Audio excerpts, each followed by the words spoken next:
আমরা আসার পরে আমাদের ট্রাইবাল ডেভেলপমেন্ট ডিপার্টমেন্টের পক্ষ থেকে ভারত সরকারকে আমরা বলেছি আমরা জমি দিতে প্রস্তুত আছি। তারা যে কটা স্যাংশন দেবেন তাদের একটা গাইডলাইন রয়েছে, যে একটা ট্রাইবাল পপুলেশনের একটা সিলিং আছে, সেই যেখানে যেখানে যে জেলাতে সেটা ফিট করবে সেই জেলাতেই হবে। স্যার আর একটা এর বাইরেও আমরা সম্প্রতি উত্তরপ্রদেশ এবং মধ্যপ্রদেশ থেকে কিছু মডেল এনেছি বিজেপি রুল স্টেটে, সেখানে শিডিউল কাস্ট শিডিউল ট্রাইবদের জন্য আলাদা হোস্টেলের ব্যবস্থা ইত্যাদি আছে। সেটার উপরে আমরা প্রাথমিক কাজ করছি, ডিপার্টমেন্ট করছে।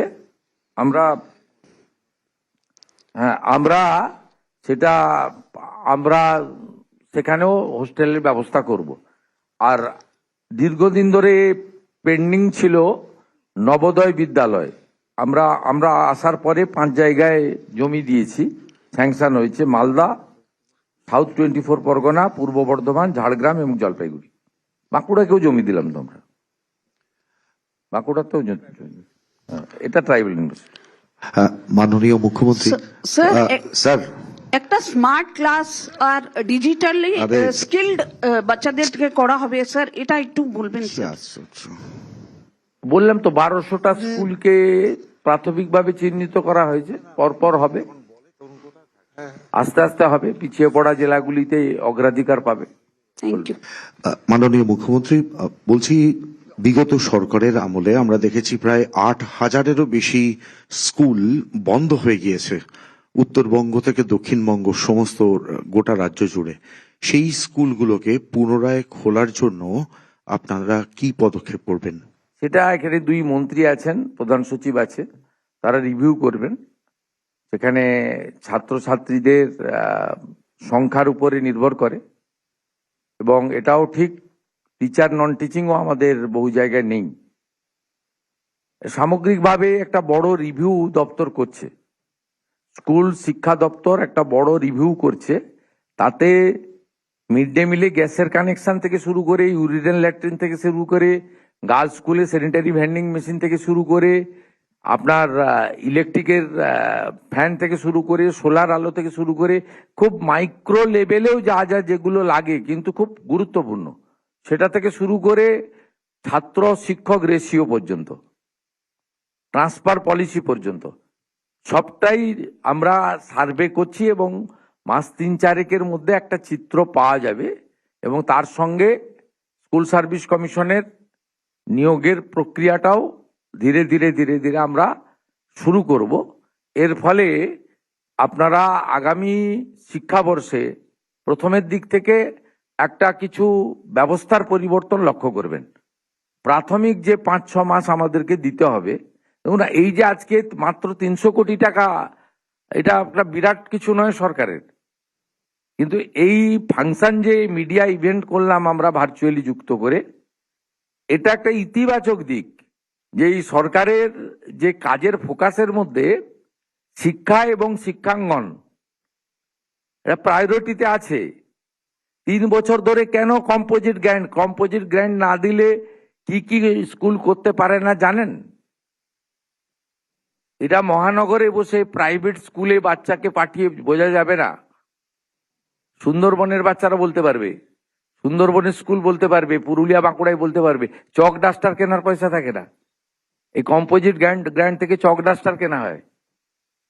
আপনি যদি চক ডাস্টার কেনার স্কুলের মিনিমাম মিসেলেনিয়াস এবং কন্টিনজেন্সি খরচ, একটা বালতি, একটা জলের পট ভেঙে গেলে, একটা যেখানে কলসিতে জল থাকে ভেঙে গেলে কেনার পয়সা নেই, এগুলো এইখান থেকে হয়, কম্পোজিট গ্র্যান্ট থেকে।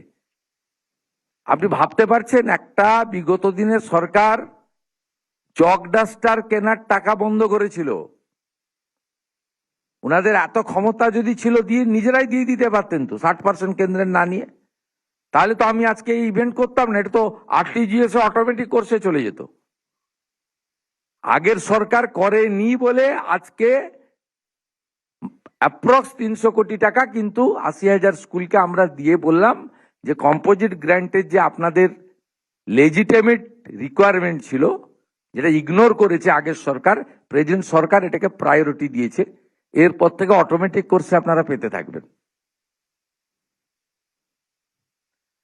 हिंदी में बोलिए, बोल के खत्म कीजिए। सर, जिस तरह से राज्य सरकार की ओर से आज जो कंपोजिट ग्रांट के लिए लगभग 8,000 से ऊपर स्कूल 2096 करोड़ 80,000 के लगभग और 2096 करोड़ रुपीस का जो अप्रॉक्स आप लोगों ने अमाउंट रिलीज किया है, इससे पहले की सरकार की जिस तरह से आपने यही बात कहा है कि सरकार की ओर से कुछ स्टेप नहीं लिया गया था, कितना जरूरी है क्योंकि प्राइमरी स्कूल का जो एजुकेशन सिस्टम है उसको देखते हुए और जो व्यवस्था है, जो सिस्टम है, उसको सुधार के लिए?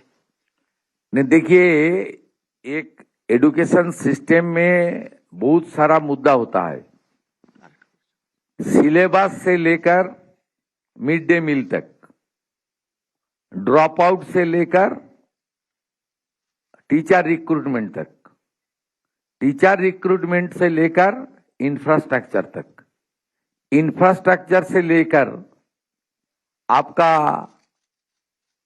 स्पोर्ट्स ग्राउंड तक। एक एजुकेशन सिस्टम को पूरा करने के लिए बहुत सारा बिंदु है। पिछले सरकार खास करके गवर्नमेंट और गवर्नमेंट स्पॉन्सर्ड जो गवर्नमेंट एडेड स्कूल है, इसको सब मुद्दे में इग्नोर किया है, भेदभाव किया है और उसके ऊपर ध्यान नहीं दिया है। तुष्टीकरण, भ्रष्टाचार, out distribution of the toll, इसमें उन लोग का प्राथमिकता था।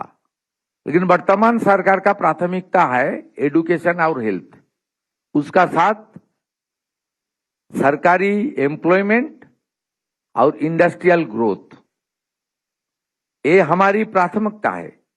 इसलिए हम लोग नेशनल एजुकेशन पॉलिसी को एक्सेप्ट कर लिया।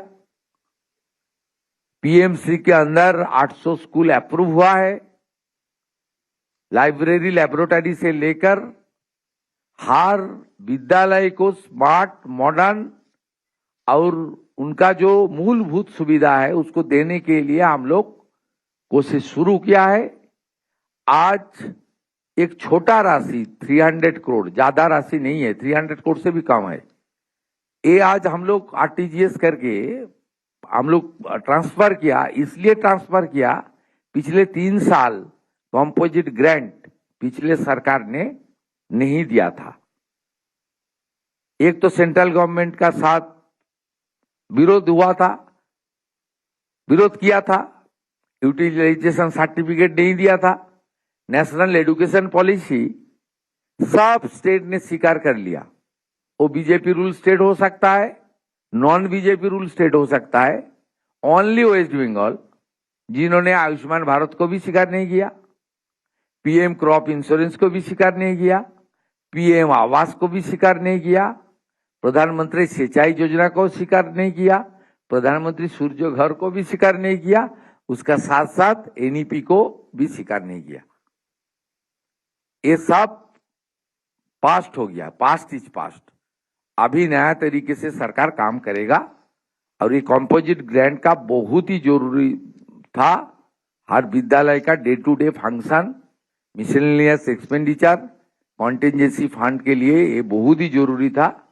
इसलिए आज ये ट्रांसफर भी किया और सरकार का आने वाला दिन में एजुकेशन के ऊपर क्या विजन है, कुछ बिंदु चीफ सेक्रेटरी रखा है, कुछ बात एजुकेशन मिनिस्टर ने किया है, मैं थोड़ा डिटेल्स में मैं बताया।